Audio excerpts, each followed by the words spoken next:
Long Gone John is a gentleman and a scholar, in the truest sense of the word. John is quite a striking person to meet. He's like an art pirate, you know? I wouldn't describe him as an art pirate. I would watch him save pennies every dime he made just to buy a piece of art. You know, if he sees something he wants, he will not take no for an answer. You can see how much he loves the things that he collects. The things he likes, the things he collects, you know, it all kind of goes together to make that unique thing, you know, which is kind of larger than life. He is extremely giving and I don't know, he's fun. He's a fun guy.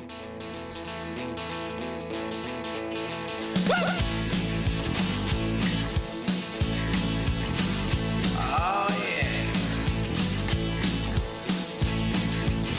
Come on, baby.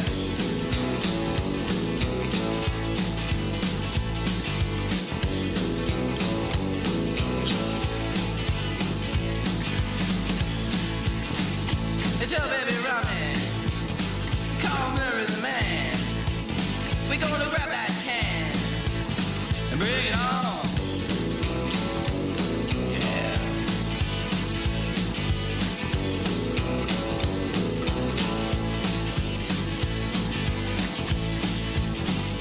Call Queen Lucy, the roll of bone show. We're gonna toss that hoe and bring it on.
Everyone that lives in America has an obsessive compulsive desire to buy things all the time, because that's what kind of culture we live in. People define themselves by what they own and by what they buy. Some collectors collect for themselves. Some collectors collect to make money. And some collectors collect to impress other people. John's definitely the best kind of collector because he's the kind of guy that it doesn't matter how much something costs. If he loves it, that's it. He's gonna have it, you know? Swami back here live and direct, joined with a very special guest, Mr. Long Gone John of Sympathy for the record industry. Where did that collector spirit, where did it come from? I think it results from not really having much as a kid, and I'm really trying to make up for that somehow. When I was a little kid, I was pretty much banned from the house. I lived outside because I was always in some trouble for something at school. I really took to the alley.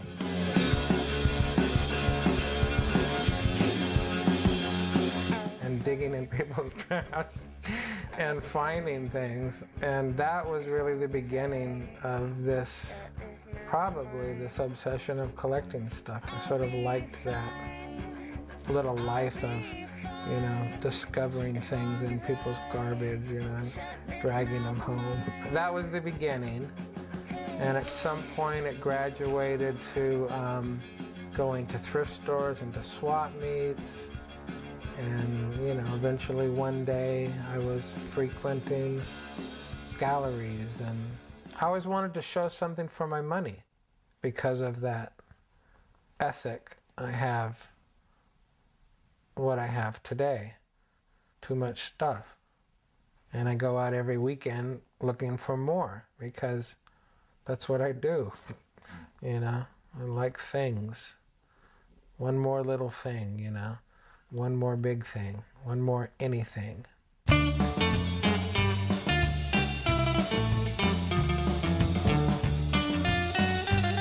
Todd is doing this commission piece. John had, you know, expressed interest in a large painting. It was kind of Todd's idea. At 6 foot by 8 foot, it's the biggest painting that he has done. I mean, a lot of my paintings are about collecting iconic images and turning them into other things. And, you know, I mean, it's like my own obsessions with collecting and stuff. The time I became aware of Todd, I was driving down Melrose, saw this painting in their front window. And saying it was dark, but there was sort of this painting looming in the darkness that he saw and pulled over and couldn't get out of his mind. I just thought, you know, I'm gonna go buy that painting, and as it turns out, I did. I mean, I used to draw all the time, like a lot of kids. And my parents expressed an interest in it and thought, oh, this kid's got talent. You know, just as any parent would. You know, they think, oh, my kid's talented. So, for whatever reason, they did put me into art classes early. You know, my parents' generation, it was like, well, you don't want to be one of these starving artists. You know, so any kind of fine artist, you know, is like, well, you're going to be just starving, and you're going to be a drug addict, and you're going to...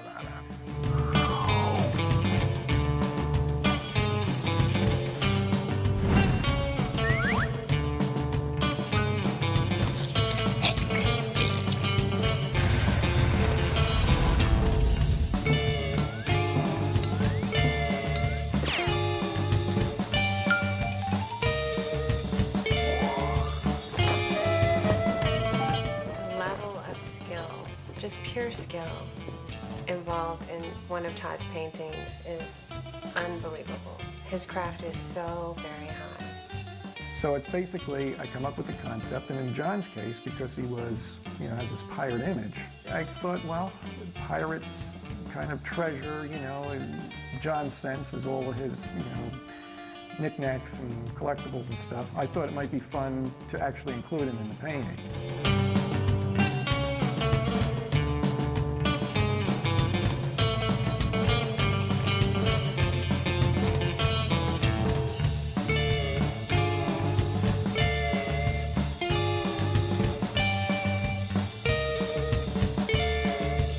Well, the underpainting gives me an idea of how the entire piece looks at that point, and I can see my lights and darks, and it acts as like a guide, and also I'm not working against just blank white canvas.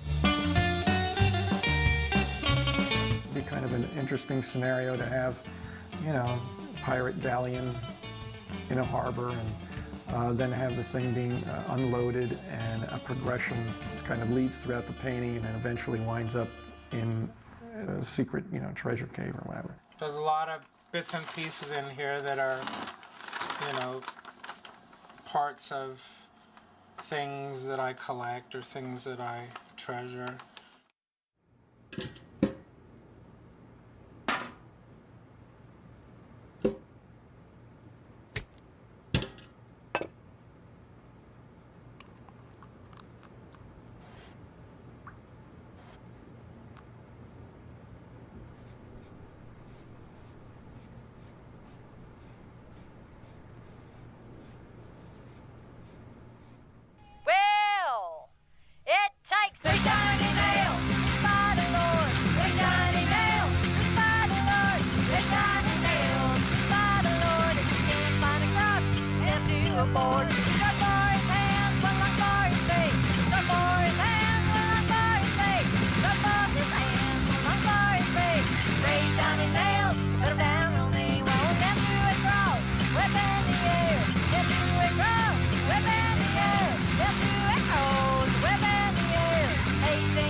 I mean, I was fanatical for years about records. It wasn't even about music anymore. It was about artifacts, you know, and having to have every version, you know. I wanted all the records, all the fanzines, all the paraphernalia, all the everything. We used to call him John Toilet. You know, back then, his name was Johnny Toilet.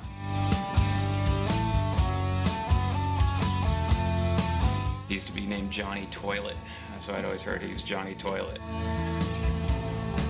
Records, you know, consumed my life. I was completely, you know, engulfed in the whole punk culture. You know, the ideology, the music, the imagery, the people, you know, everything that went along with it. So when the punk rock thing come, as nihilist as it was really fresh air. Punk rock was always, it was questioning, you know, it always questioned, no matter what it was questioning something. There was a ton of weird underground music coming out that was real inspiring.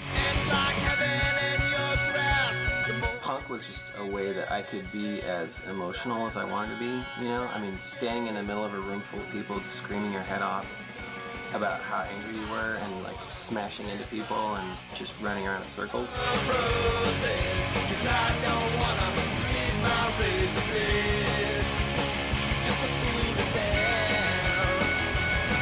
People just sort of did what they wanted and have bands around like the Screamers who didn't have guitars at all, or bands like Devo that, you know, had weird props and characters. And clip before my nails get scratching itch. Rules I know were made to confuse me. And I did go to all those shows, the early shows at the Mask, and everything that went on every weekend, I was there. Gas flashed in your face. I hold a match so. He just decided to change his moniker and he made business cards that said Long Gone John, freelance brain surgeon, and started handing those out. I don't wanna live my life. I eventually began writing about the bands that I enjoyed. The first thing in my life that I was that passionate about. I just bought everything there was, and probably today have one of the most complete collections, you know, of anybody that I know. So all of a sudden I got into this mode where I wanted to be responsible for creating some of these artifacts myself. And being this completely anal, fanatical record collector, the next step was fucking making my own record. I mean, he was a record pirate. He puts out pirated music. You know, just true modern pirate. I think I was really one of the first to start a bootleg 7-inch label. I see where it piss people off, but I don't think it hurt them. If anything, it's probably helps with some of them in a way, and they don't really realize it, you know? I think it's kind of cool that they exist, and they're only for fans anyway. I don't think they cut into anyone's sales. A lot of bands knew exactly what I was doing. And I'm not going to say everything I ever did was sanctioned, but a lot of it actually was.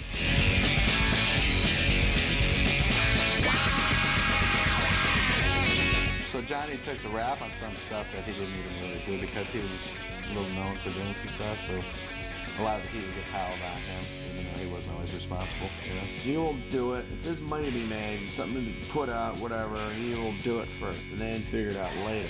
It wasn't just about, you know, turning a profit. You know, it was about being really proud of what I was doing, whether I had a right to do it or not.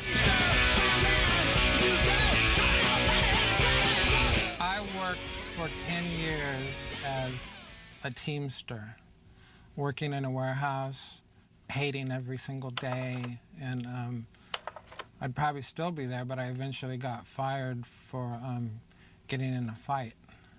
And I did sue them, did settle out of court, and with that money, I did pretty much start the record label. And then the first record that you did was the Lazy Cowgirls. And they were in the process of doing a record. I kept asking what was going on with it, and it just seemed it was caught up in limbo.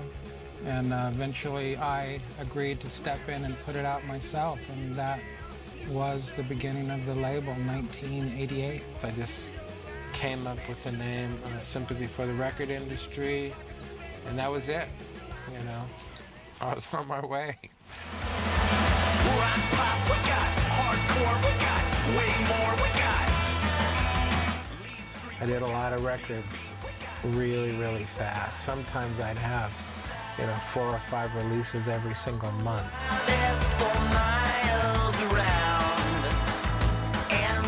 It would just be whatever, half-ass band of the moment was putting out records. But John had really good taste, and he would kind of pick out the right bands, bands we hadn't necessarily heard of. Nobody really has put out the number of records that I've done. I have 750 records in the catalog. He was putting out probably at least 1 record a week, maybe even 2 a week. He did hundreds and hundreds of these little sub-quality rock and roll bands, and mixed in there were people that were important. I'm the only guy, there isn't another person, so it is my vision 100%. We came to be the shit, and every fucking track is like a motherfucking head go. Of course, rock legends like the Ripper.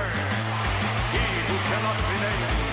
The Fresh Prince of Darkness, Masters. And he was actually putting the records in the sleeve. He was putting them into envelopes to mail.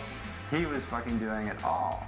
And I did that all by myself, always. The indie labels were good at sort of convincing you that they were different than the majors, that they weren't like that, and basically all that meant was that they were broke, but they wanted to be the majors. Destroying eardrums for over 2 decades. Spanning the globe, Tazzy Bushweed, Hairboy, Frosty Otis. I hate music industry. It sucks. It's full of shit. Well, I look at the rock and roll industry as basically being a 2-lane blacktop highway. And John's the only one who stops to pick up the gnarly hitchhikers. He'll take them to their destination, or he'll fucking kick them out of the car.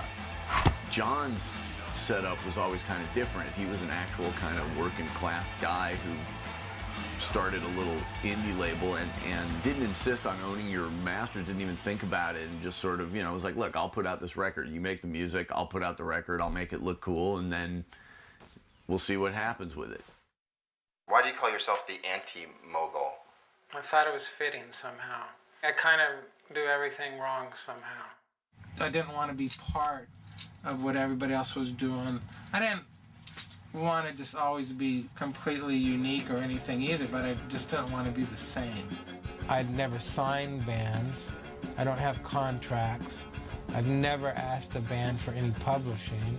You don't sign anything. It's a handshake deal. You agree to do something with the band and split profit on the back end with them, and it's all pretty open-ended, where if the artist is unhappy, they can go whenever they want.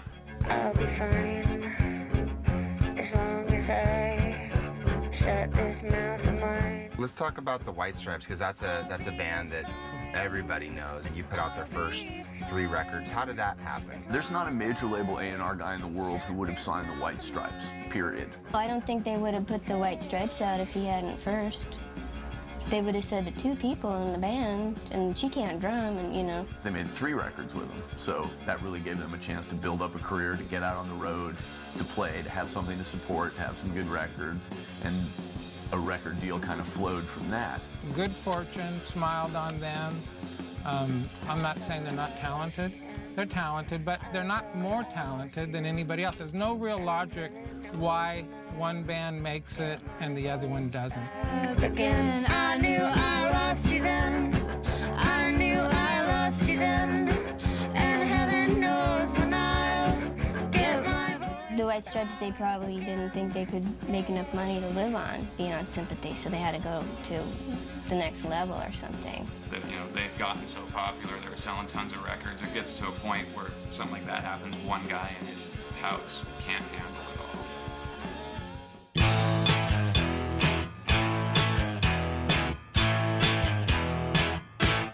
I gave her my best song, Schmendrick. I didn't see a dime.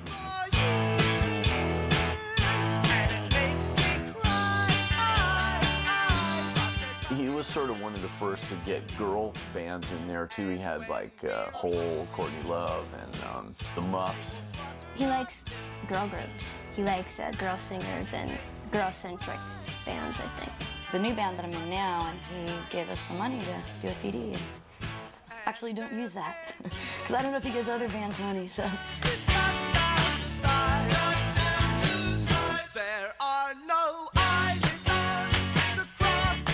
I really enjoyed creating the packaging. That was a big part of it for me.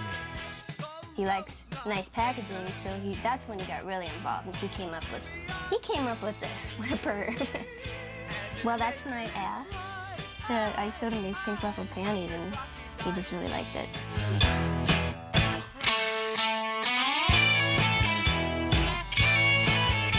Matter of fact, I went to the pressing plants and I mixed my own vinyl, which they had never let anybody do before. And there's a reason why concern is cut down to size. There are no eyelids on the crocodile. He can close his eyes. There is a moral. So I put everything that attracted me as a record buyer into producing, you know, these artifacts. And that's what I think of them as. I think of them as artifacts, you know. Then we collaborated on projects together under the name Flies Amongst the Maggots. These flies that I've used for years and years and years as kind of a logo of sorts. One of which was a pictured disc, but it wasn't actually a pictured disc, it was an etched disc, and the only things on it were my etchings, really. So you couldn't play it. Well, you could, but you wouldn't hear anything. But you would. You'd hear your record player being ripped apart. I essentially wrote a story called The Little Record That Wished It Could. And my friend Edwin, Savage Pencil in England, we decided to have him illustrate this story. An idea of selling an artwork in a record shape that takes place on 2 7-inch picture discs. The story is about a little boy who goes into a record store, buys a record in a cheap bin, takes it home, and puts it on, and nothing's there. You know, he thinks, oh, fuck this, and he throws it across the room, and the next day he's like, oh, wait a minute, you know, he doesn't want to have been taken, you know, and he just can't figure out how could there not be any music. So he goes back and he puts on the record again, and somewhere in his mind he starts, you know, imagining this music. And each time that he plays it, it gets more intense and more intense until he finally goes crazy.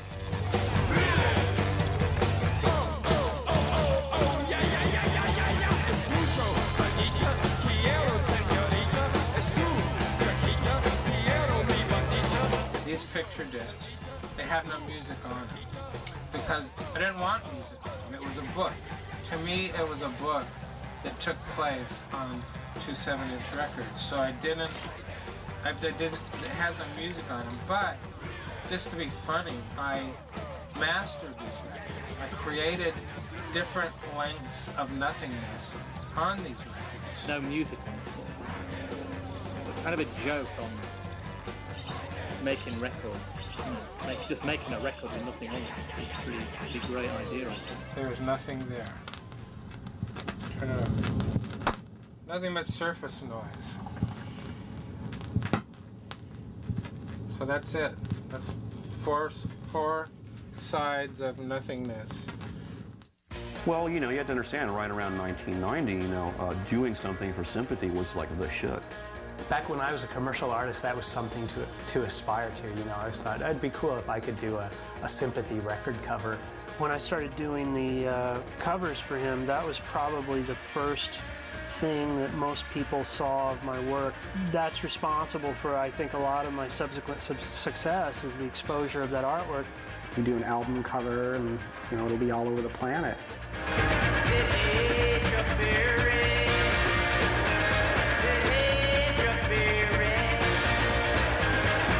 I've seen a lot of artists come into LA and no one knew who they were. And Johnny, you know, put them to work doing record covers or whatever. Pretty soon these artists became somewhat popular, you know? So Johnny's done a lot for artists. And a lot of artists hear him complain about, oh, that guy didn't pay me enough back in the day, blah, blah. Well, guess what? You did it, you know?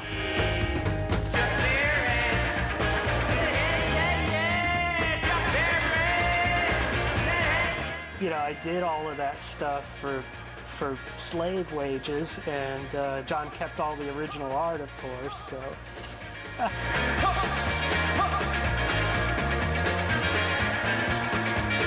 He told him, you know, just let us do our thing.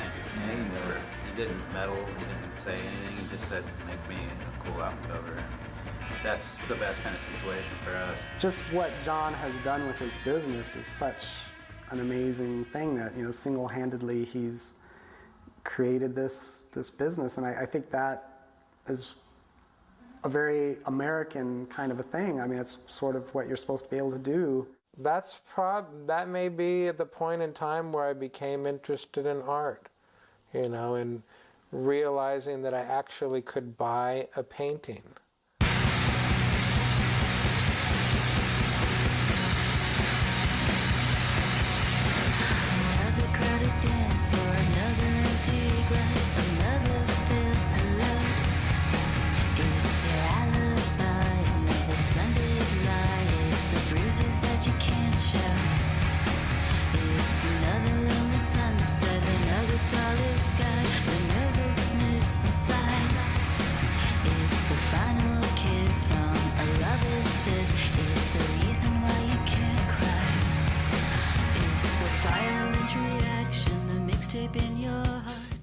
I walked into the gallery and saw Mark's paintings for the first time and just was completely knocked out.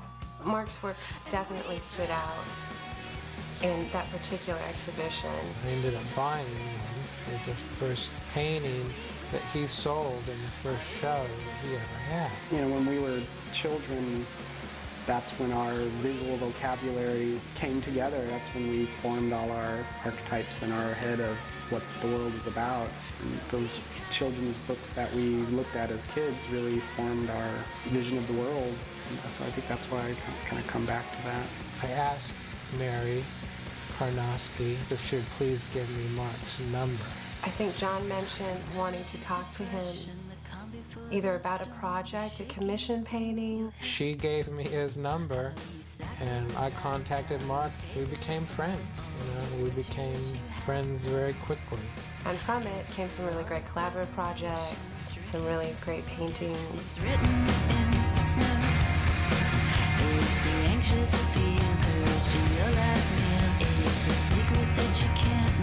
I had this idea to do a takeoff on Satanic Majesty's request. And I had the name Sympathetic Majesty's request in my mind for years. I wanted to be in it. Number one, Mark didn't really want to do real specific people other than myself. So he took the Brian Jones figure, but put a big bunny head. He put Christ, he put the devil. Oh, and the girl became a keen girl. I gave him very specific things to include. It has a lot of very, very personal things in there. And there's an image of my mother on a big cootie bug, you know. And, you know, the cats, he's got like 13 cats in the painting. You know, one of the most dense paintings that Mark has done.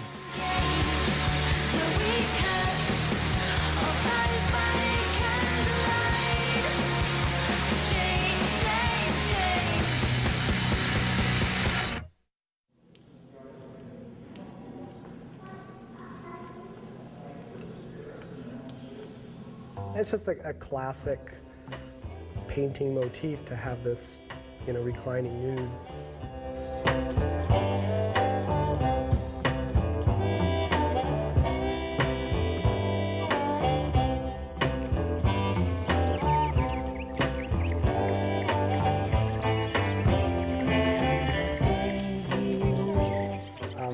It's a very slow, time-consuming process, and it's like meditating. The initial conceptual part of it is a little different, but then once you start executing, there's just hundreds of hours of just sitting and painting, and you can just kind of zone out and go off into work for hours and hours, days and days. Cecilia is the patron saint of musicians. You just have to say anytime you do.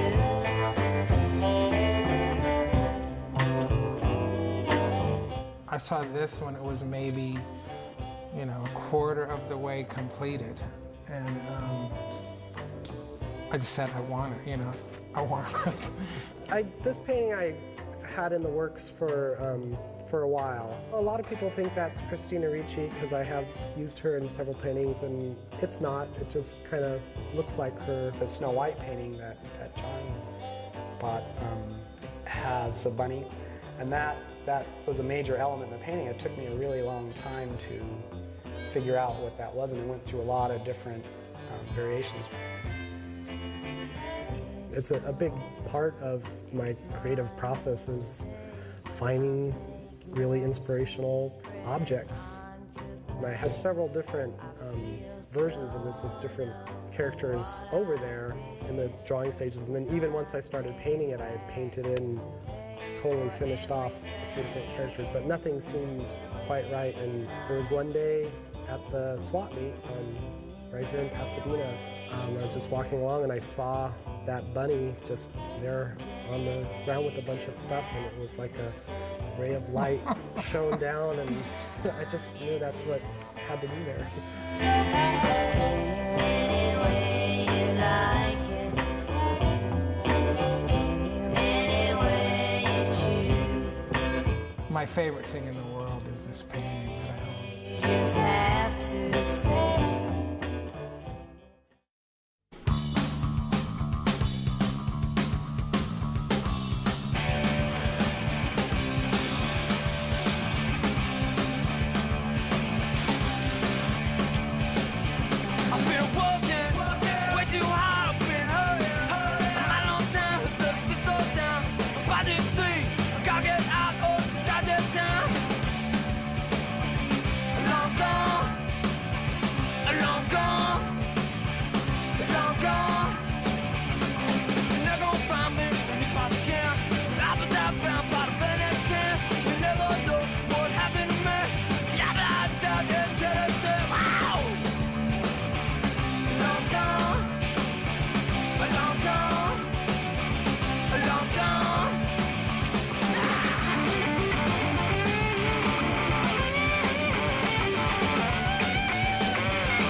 I just remember the first time I met John, I think it was at my mother's house.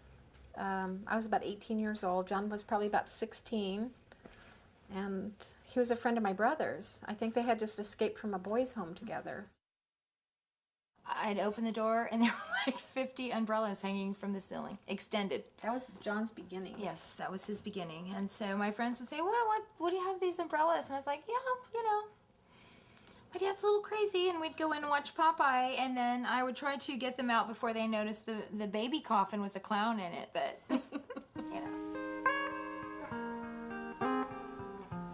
he didn't have much growing up, so collecting masses of things as an adult,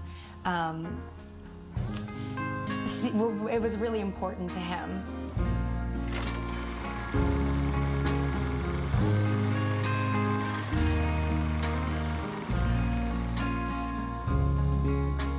I was born in Whittier, California, It's so much shittier in Whittier.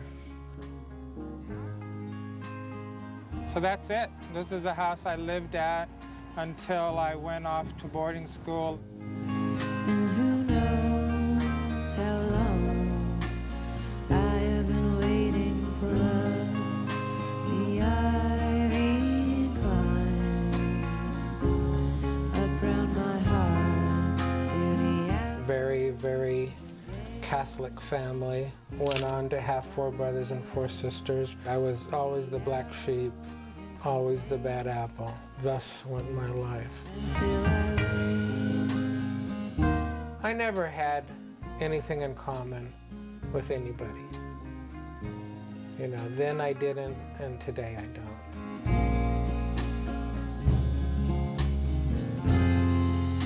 How long must I wait?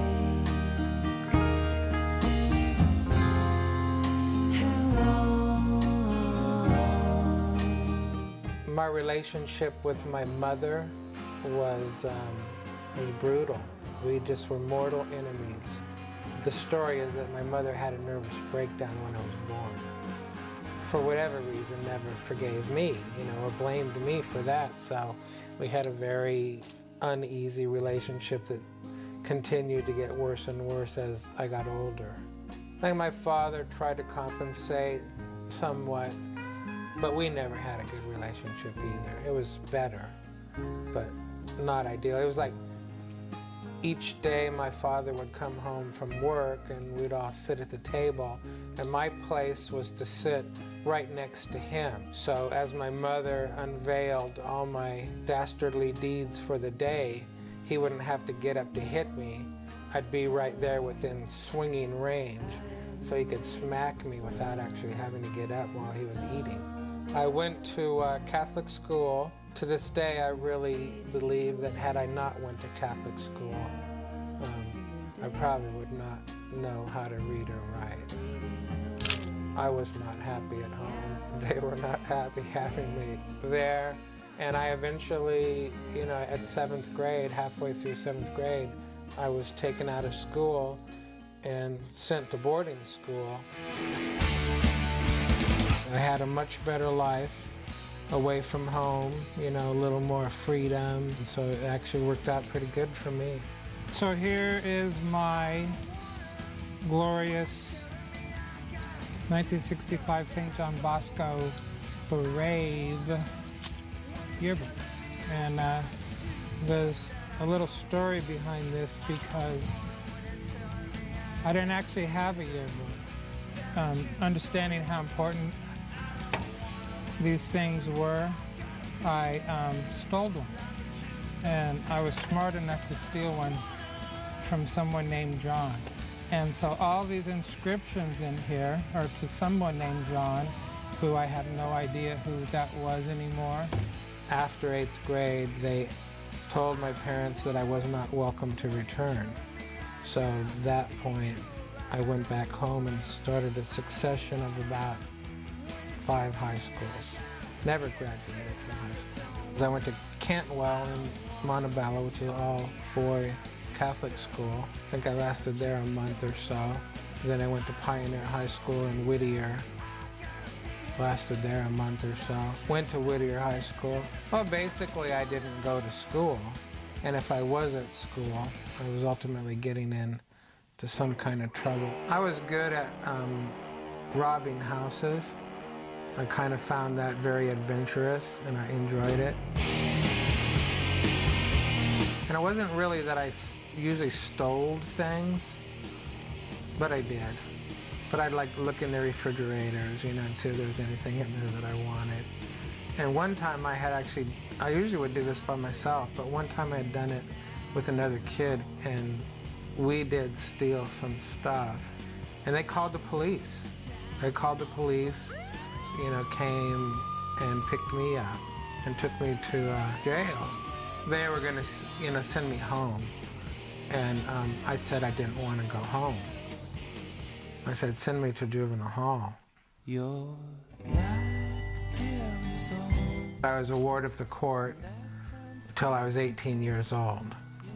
The rest of the time was juvenile hall, boarding school, boys' homes, which again was a pretty good life for me.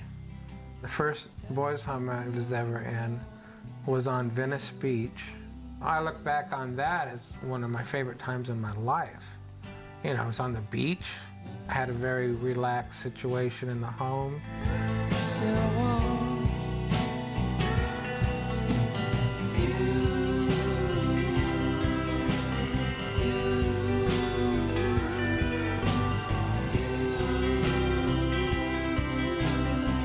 We were allowed to smoke.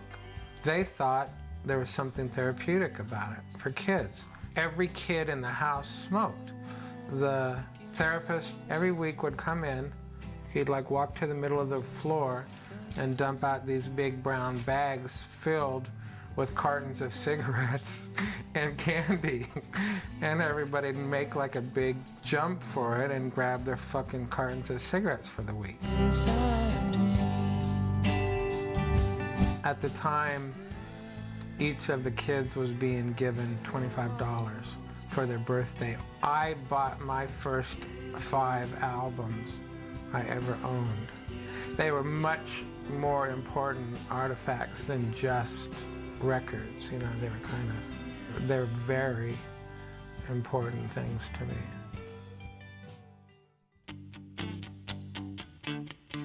I was 17. I was living in the last boys' home I would be in Echo Park. And I had a girlfriend at the time. Her mother bought us tickets to see the Rolling Stones at the Long Beach Arena. So I saw them for the first time, just completely transfixed.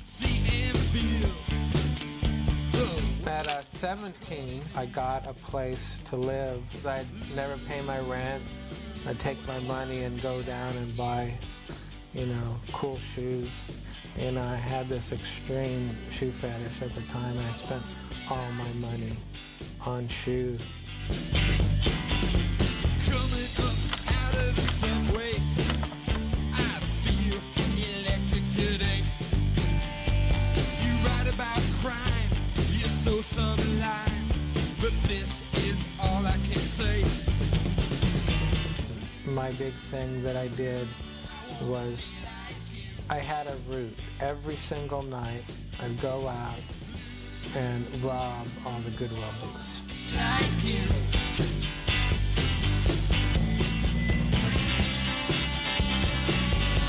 Every weekend I would go to the swap meets and sell the stuff. I really feel that I live in the secondhand world. Not only is the merchandise better, used and older, but I like, you know, I think I like the people.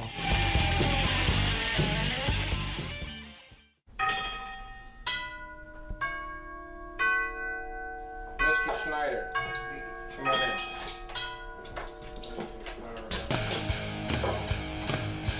What do you think? Thank you for having me. The first time we went to his house, it's like visiting a monument meets like the Addams Family. He's just got this museum going. He should just start having tours.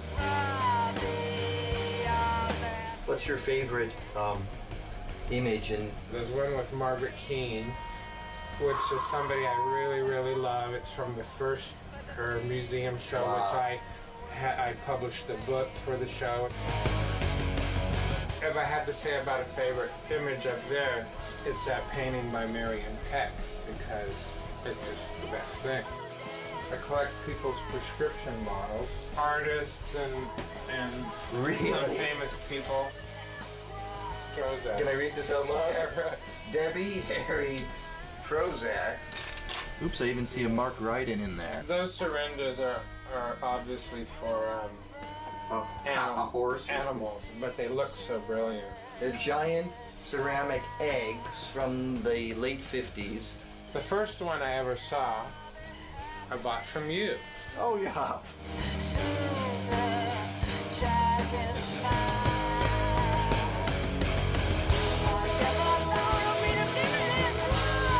I was over at his house one day, and he says, "Oh, I gotta show you this new. I got this new thing." So he opens up. He's got his closet. And he opens up this closet, and he pulls out this coat, and it's this old ratty like leather coat, and it's got like leopard down the sleeves, and it's got this embroidered like a leopard head on the back of it. And I realized it's the fucking jacket that Iggy Pop is wearing on the back cover of Raw Power. And it's just like, oh my God, that should be in the Smithsonian or something. In his office, he has this what looks like a mummy baby. And I say, well, where'd you get that? And he goes, I don't really like to talk about where I got it. Later, I find out the thing's just a piece of art that's been made out of paper mache. You know, I tell everybody it's real, then I tell them it's not real, but it's real. He has Ed Wood's personal script for Plan 9 with the handwritten details. My inner child is called Shambles. Shambles.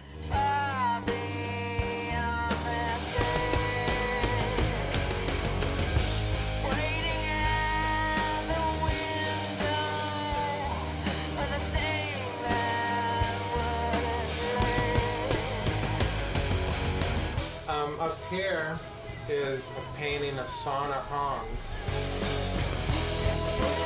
That is a pretty familiar piece of Robert's called Snuffing.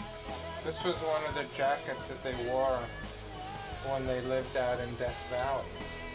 And Really? They all had them. No. And this is when Charlie was looking for Devil's Hole, the cat's bathroom, but I actually have some pretty cool artwork in here. There's an original Andy Warhol.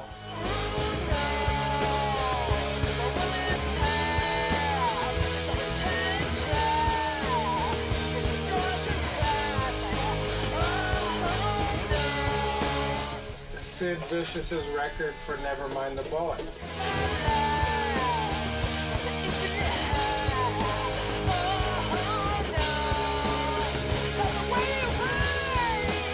I had this idea to do all the Warhol cans. I had him paint a Cream of Sympathy.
All right, would you please give a huge welcome to Candy Pants?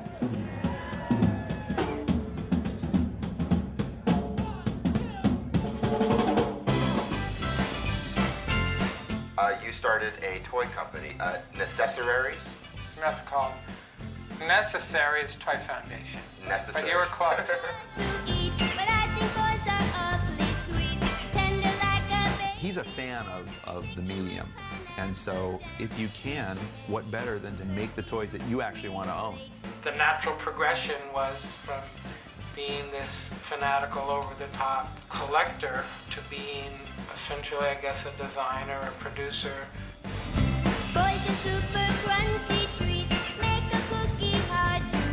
You know, I did the Enid figure from Ghost World. The first one that you did was the Enid figure from Ghost World. Right, yeah, and I just thought that really needed to exist. I mean, I couldn't believe a movie that was that incredible, you know, that meant so much to me, that there wasn't a figure out there. So Enid was the first figure. Originally when I sculpted Enid, Enid's skirt was a solid piece of plastic, and her legs just stuck a little bit underneath there. And then John calls and says, hey, you know, we should be able to look under her skirt. And it was already done. So that's the Enid panty shot.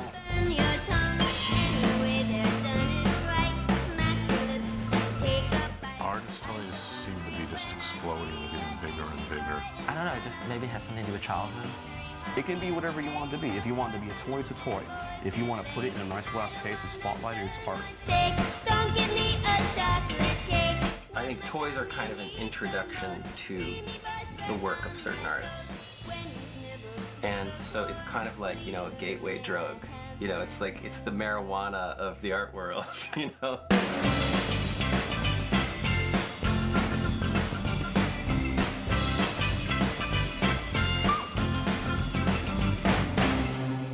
People are becoming involved in art through these avenues that they never had open to them before. You can basically get something that is a really nice piece of art, sculptural art, for $50. Art for the masses.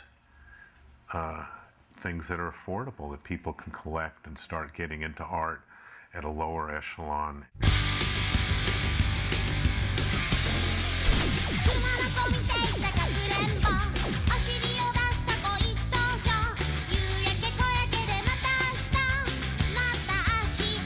Yeah, these are some of my toys. Kind of like limited edition art sculptures. Kid Robot toys, Metacom toys, Ningushi toys. Something like this is my first plush character.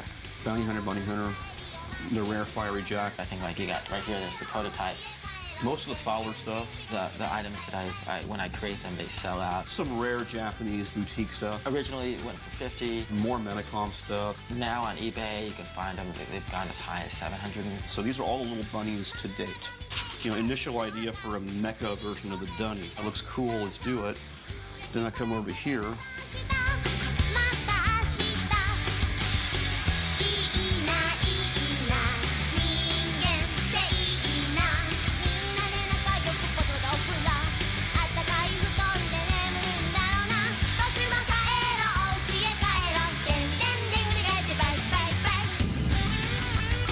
At some point, it becomes overkill. Like when everybody can make a toy.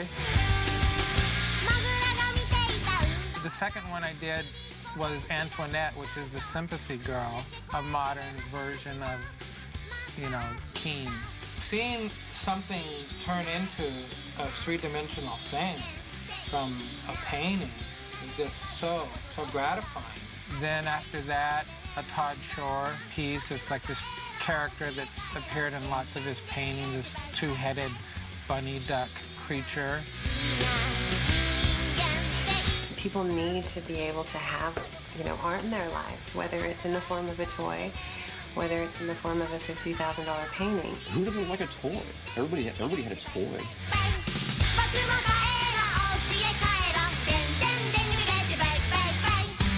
They're certainly not to be played with, and that's the funniest thing, is going over to somebody's house who's got all this crap. I've got a lot of friends who won't let their kids touch their toys, and it's really weird. Toys are not playthings for me. I don't sit around and play with toys. These are prototypes for Camille Rose Garcia. Well, she's almost human when she steps up to you and she gives you a kiss from the lips and never miss. And she's almost, yeah, she's almost human. When I picked up on the phone, baby, and I pressed it to my ear, I hear your voice coming through the line, baby, loud and clear. You tell me, come on over, that you want to see my pretty face. But I don't want to see yours, baby, no, it's a mistake. 'Cause she's almost human when she steps up to you and she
go into like, I guess, sort of a 5-year-old state where it's like, I'm gonna play and I'm gonna, you know, have fun. And, to me, that's what great art is, art or music or books, is something that really, challenges the dominant regime, the structure, the oppressor, everything.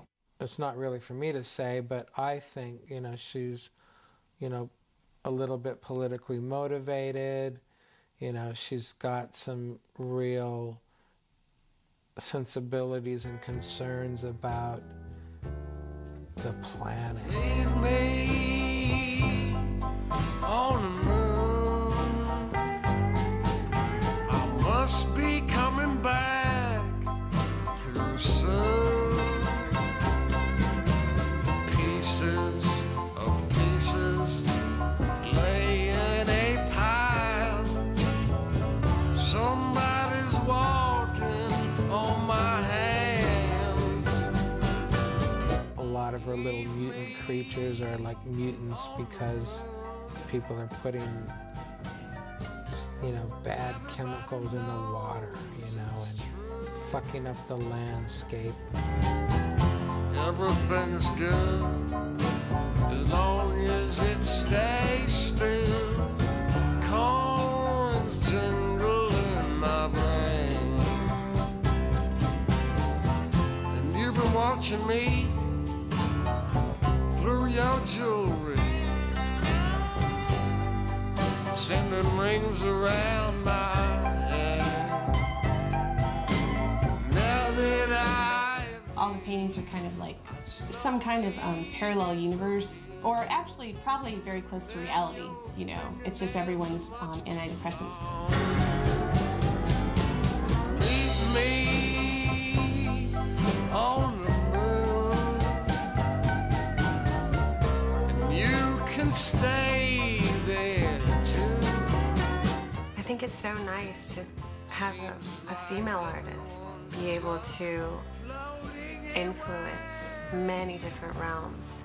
I start with writings, like what the show's going to be about. Then usually I'll try to do some drawings of the characters, what kind of characters I'm going to use. A lot of times I'll do a whole painting and then I'll decide that that's not what I wanted to do, and I'll kind of paint it out, but maybe leave a little bit of it and then start another painting. So some of the paintings have like 2 or 3 paintings underneath them, If anything gets too precious or perfect, I need to mess it up instantly because I hate perfection. I hate my own perfection. I hate how well I can draw. It seems apparent that she's going to be a very important artist, I think.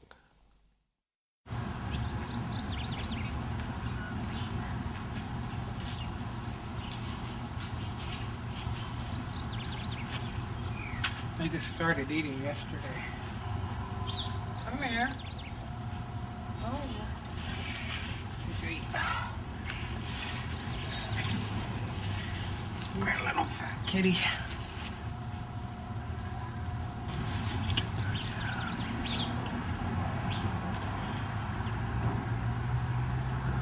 I can't imagine what life would be like without cats. And my dad has said that he doesn't trust anyone who doesn't like cats. Growing up, we would adopt any cat that needed a home, it seemed.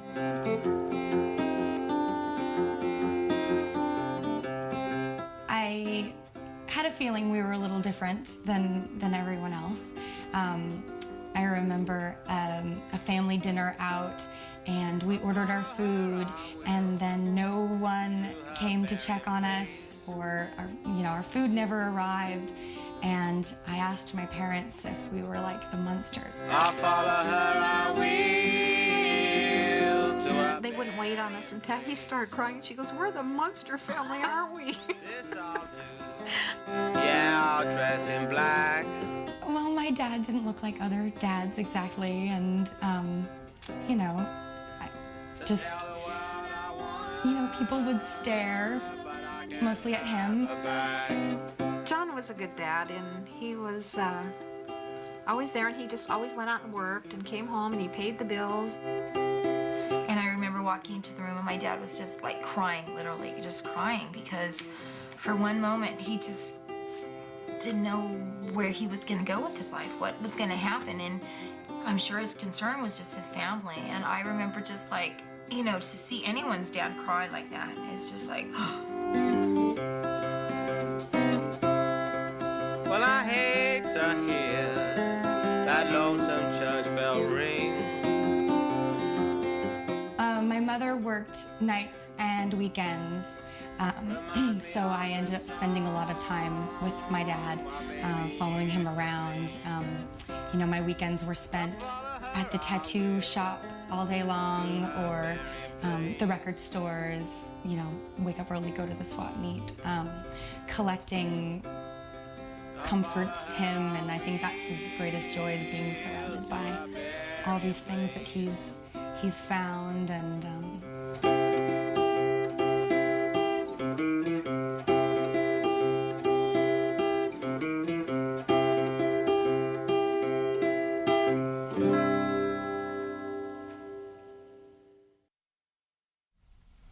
I'm getting ready to move to Washington State. And Jeannie will stay here. She lives in the house next door. He lives there, I live here. He's a very busy guy, and I let him just do his thing because he's just, his, you know, his whole life is just what he does, and he really doesn't have time for a lot of other things. So that's all I have to say about that. You know, even though me and Jeannie aren't together anymore, we'll still always be very, very close. You know, I really care about her. I always will.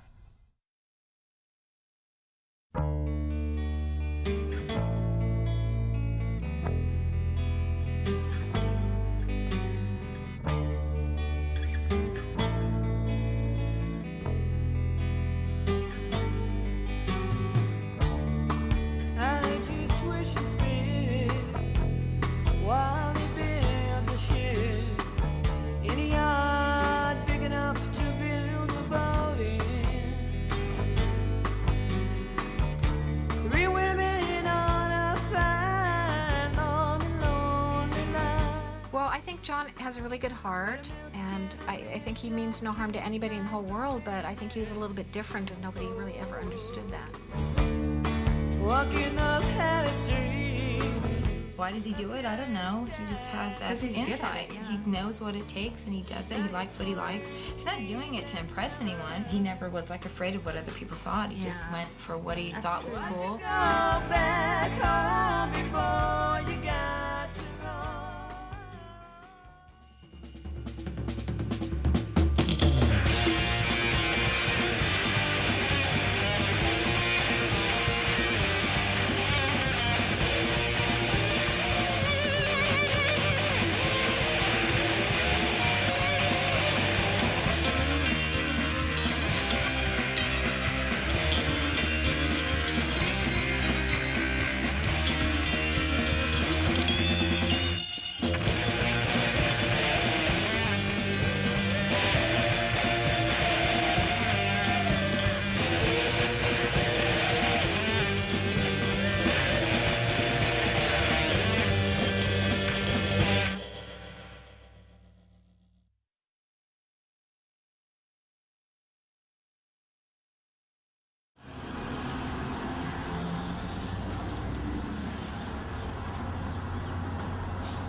The beginning of collecting art for me was Robert Williams.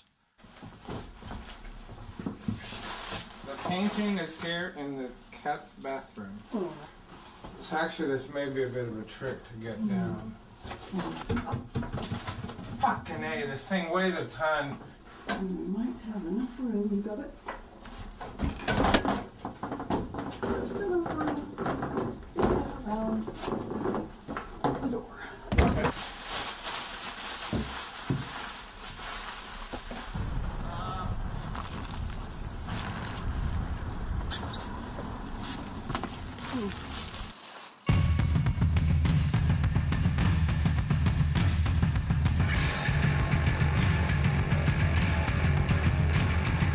Robert Williams, he's, you know, the godfather of lowbrow art. He certainly tapped into something really early on. Pretty much he was like the midwife of the whole deal. You can't do nothing better than I can. Most people would agree that Robert Williams opened the door for all of us. He's like a grandfatherly figure to some of these kids. No one else was doing stuff like that, or that I was being exposed to. Like, he's the only dude that like went from the youth culture of the 60s and revalidated himself as a seminal driving force for the youth culture of the 80s, 90s, and now the 2000s. You know, the first time I saw the Zombie Mystery Paintings book, it sort of clicked to me that I could do this more sort of representational art, you know, that involved elements of kind of pop culture and sort of low culture. He was showing in real galleries, and I think that made a lot of artists think, wow, I could do that too.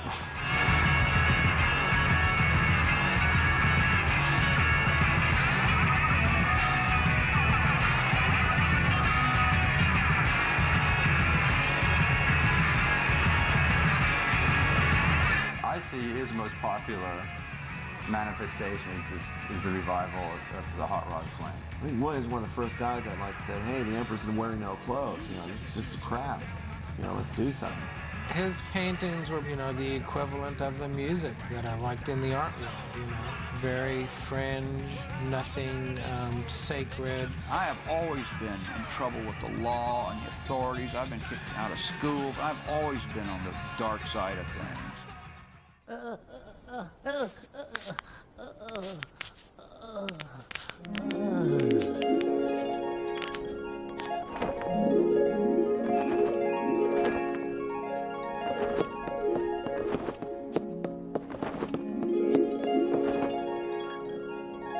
There's a real distinction about his work. When you look at other artists who are working this way, his imagination just takes hold. He's, I think he's at a really exciting point, especially with the new work. Is it okay for a girl to walk out in the light of day? I go walk down the street, she gets hit in the face by the first baboon. Because what he did is he took that tradition of 1940s through 1960s American everyman underground weirdo shit and turned it into art, and did it back then, and he was the only guy that suddenly popped up in the punk rock era and made a connection with like the new crowd. So they smiling back in the alley when the game gets fast. Ain't no piece of paper gonna save your past.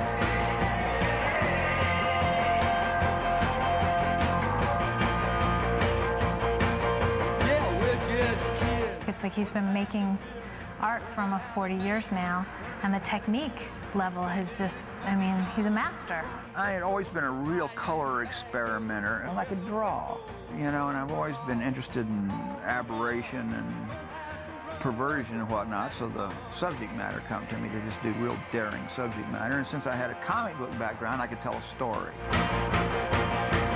We're a mob, we're a gang, we'll bite your neck with a vampire fang. We're on the prowl, Wednesday to Tuesday, but we didn't have with a sword.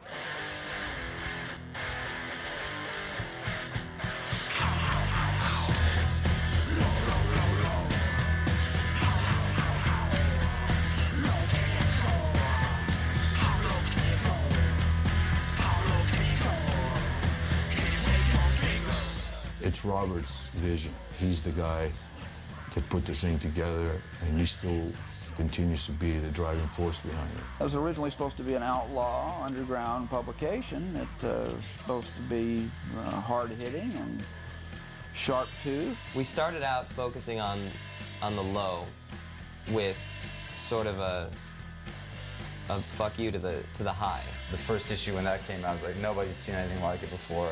It was taking everything that I was trying to find and putting it all right in my lap. Juxtapose was just, you know, the best thing that could have happened to this, you know, this whole movement, because it gave us all a forum. You know, it's pretty anti-snob. It's very populist.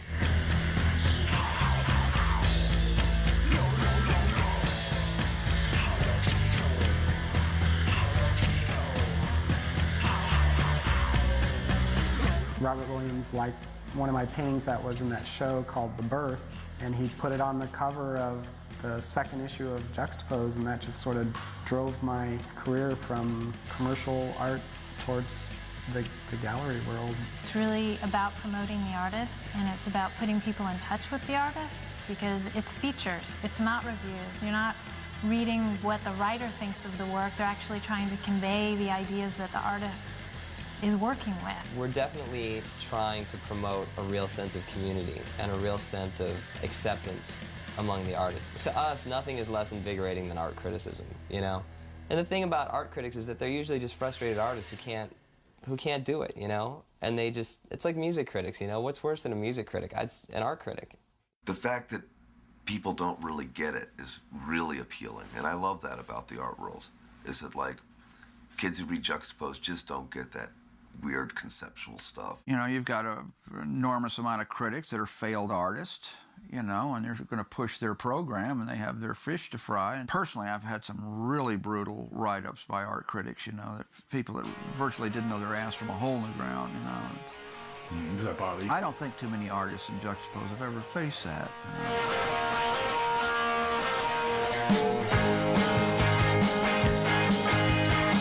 I never did too well in school. No one could show me how. 'Cause I was always much too cool. Mama, look at me now. Just look at where I am today. But I think it's created a weird competition, you know, going on. People struggling to get in that magazine because it's the only one out there. Hey, if you have the art and it's cool and we like it, it ends up in the magazine.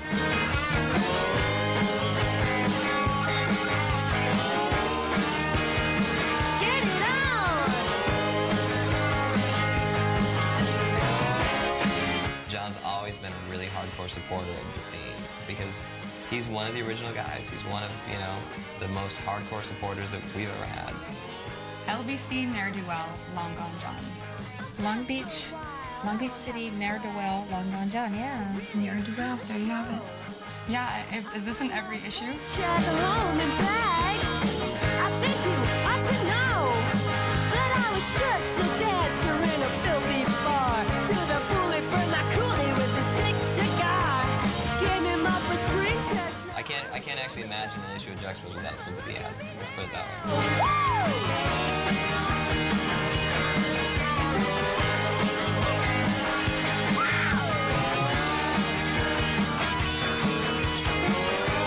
I think that now there's sort of a group, there's sort of a body of work, a body of artists that are sort of perceived of as being sort of juxtapose artists, you know? It ends up ghettoizing the work that's in there. You know, watching tikis become so popular has just been pretty sickening. And you know, 15 years ago, I loved tikis. Well, there's a lot of compromises in it. It's not the hard-hitting publication it used to be, but it's left my realm. I'm no longer the driving force in it anymore. When the underground petered out and another generation of artists came in, they had new directions, and that kind of set me on the side. My generation would have never stood for this war. See, my generation would have thrown a fucking shit fit over this war. See, but the young generation is kind of complacent. Every night is just Saturday night to me. Now as I walk down life's lonely highway, I'll share a random thought. Just about my only consolation is that I never will get caught. Yes, it's a shame, the kind of pain that a man can inflict just that quick. Oh, but I wrote my lifetime story upon a brick. Every night is just Saturday night. Every day is beautiful day. Every night is just Saturday night to me. Yeah, I once had a gal in Phoenix down by a railroad track. Yes, and I left that in gallon pieces down in a lonely Arizona shack. Well, it's a shame, but I am to blame, and I will admit that the shoe fits. Oh, but I know that deep down low, you're loving it. And that's why I say, every night is just Saturday night.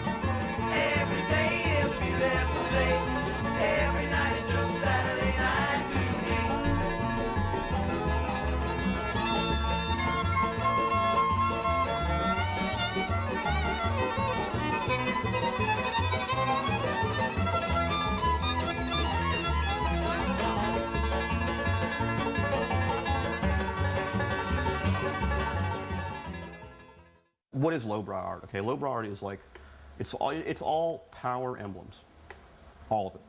It's all icons of power, okay? Powerful machinery, powerful people, powerful sexual images, animals, skulls, lightning bolts, flames. It's all power imagery. The term lowbrow, I think, just sucks. And I'll tell you, everybody hates it. Everybody hates it, you know? It's like, you know, leave it to Williams to coin the one term that everybody hates. Personally, I fucking hate the word lowbrow, and I don't really like to use it. No one really likes it, but I guess that's what it's being called.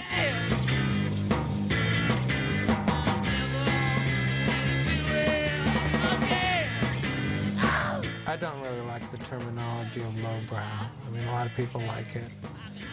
To me, it's kind of like new wave, you know, just sort of a catch-all that doesn't catch anything. I don't know. I don't hate the term.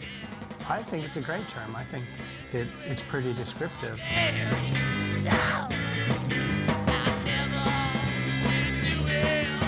I think it's really destructive to the art industry or the art movement in Los Angeles. We've seen a change, you know, where everybody thinks, well, if I don't paint this way, I'm not cool or I'm not going to get in the show. So you see a lot of repetition going on now. It's really getting fucking ridiculous, you know? It really is. Lowbrow art is actually copyrighted by Robert Williams. It's not a good term. It's not a great term.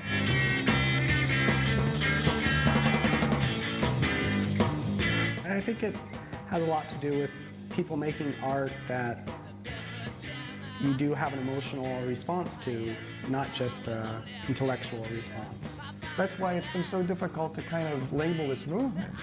Because you can't call everybody lowbrow, and you can't label everybody pop surrealist, and you can't, you know, it's difficult.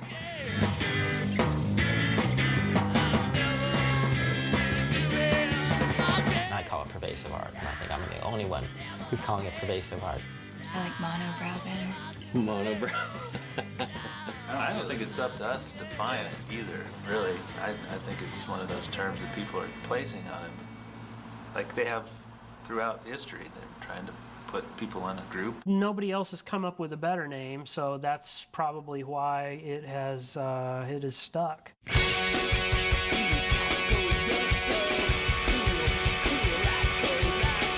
The whole movement, if you can call it that, seems to be exploding.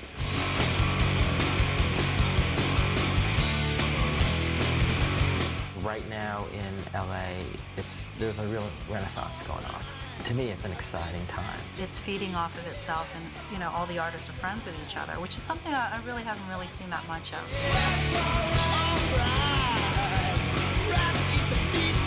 It comes out of a West Coast thing, an LA thing, really. Going back to Ed Big Daddy Roth, a lot of it's based on these subcultures like surfing or hot rodding. Those are really LA things. You know, they were conceived, born, and bred in Los Angeles.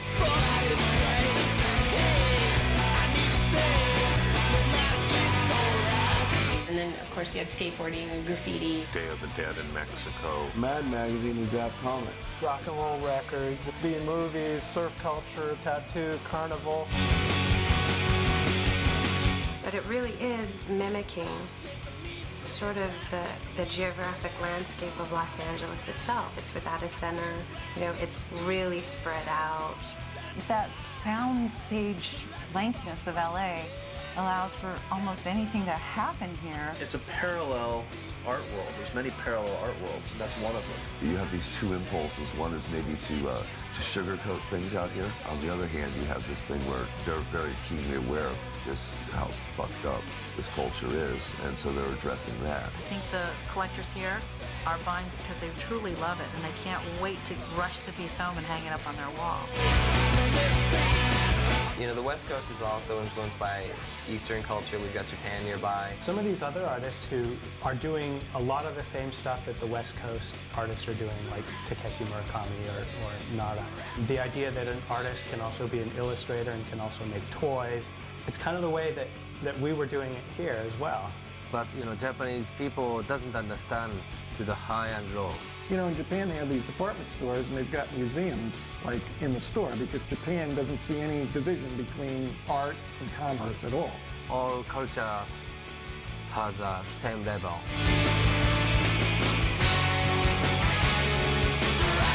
I mean, Michelangelo was a commercial artist, you know? The Sistine Chapel was a commission, you know? I mean, he didn't sneak in the middle of the night and do that. The art market is the last unregulated, handshake, no contracts, totally just open, Wild West business.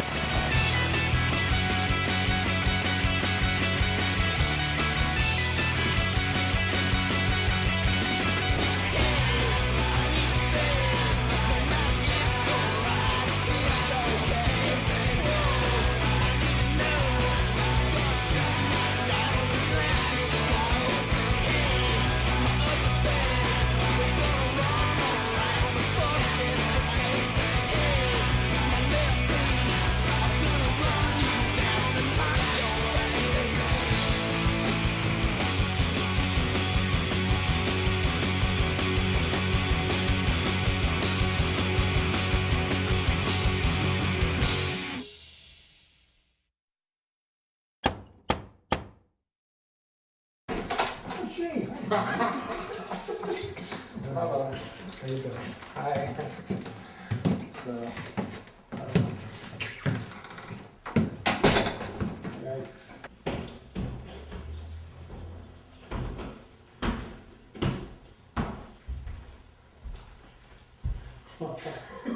Just take your time. Oh, man.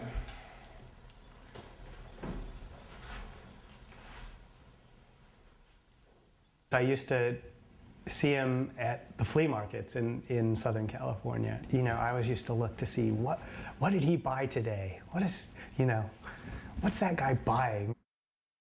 If you're a collector, like, you get the fucking fever, bro. And only real collectors know what that is. And it's a disease. You become this hoarding fucking monster, you know? He should start building a pyramid so that, you know, when he dies, they'll shove all his shit in the pyramid so that in like 1,000 years, some archaeologist will like dig this thing up and they will concoct this theory that Long Gone John was like the emperor of North America. I just keep accumulating, you know, and, you know, it's potentially a big problem. Because I feel I'm amassing this great collection of stuff, and then, you know, you just, you know, die. Or at some point it's like, what does this mean? What am I doing? What am I devoting so much time, energy, passion into filling my house with things, you know what I mean? And some people, and interestingly enough, I don't really consider myself to be a materialistic person. Food is necessary. Oxygen is necessary. You know, art is frivolous. It's a beautiful, wonderful, frivolous thing, but it's an extra thing. And a lot of people in a lot of cultures, including Western civilization, do not fucking have and collect art, and they're getting along just fucking fine and dandy. So, is it necessary? No. I was awakened by the sound of your voice just after midnight when there wasn't any noise. I went to my window, but you weren't there. I'm dreaming that you still care. Dreaming that you still care.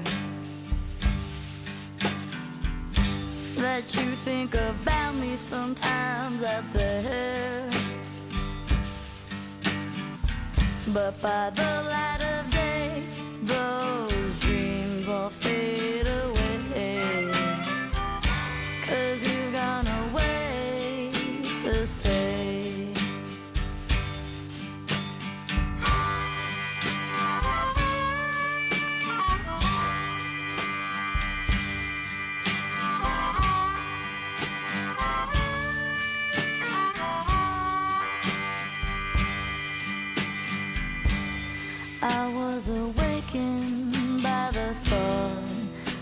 your touch.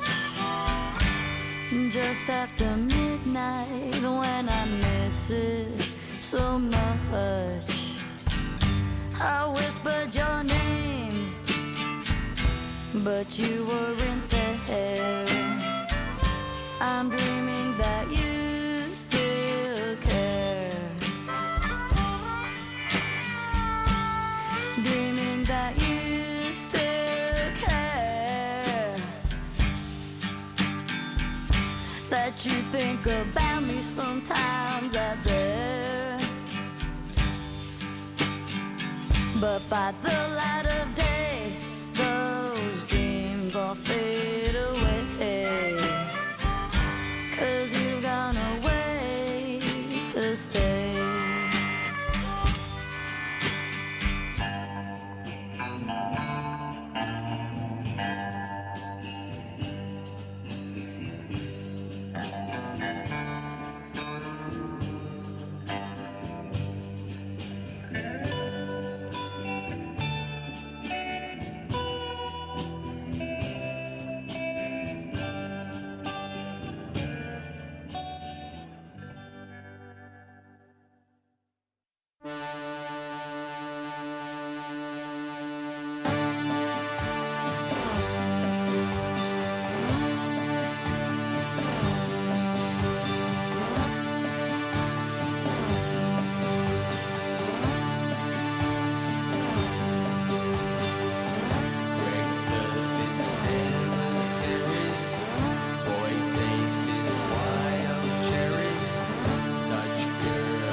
Ladies and gentlemen, the Willow!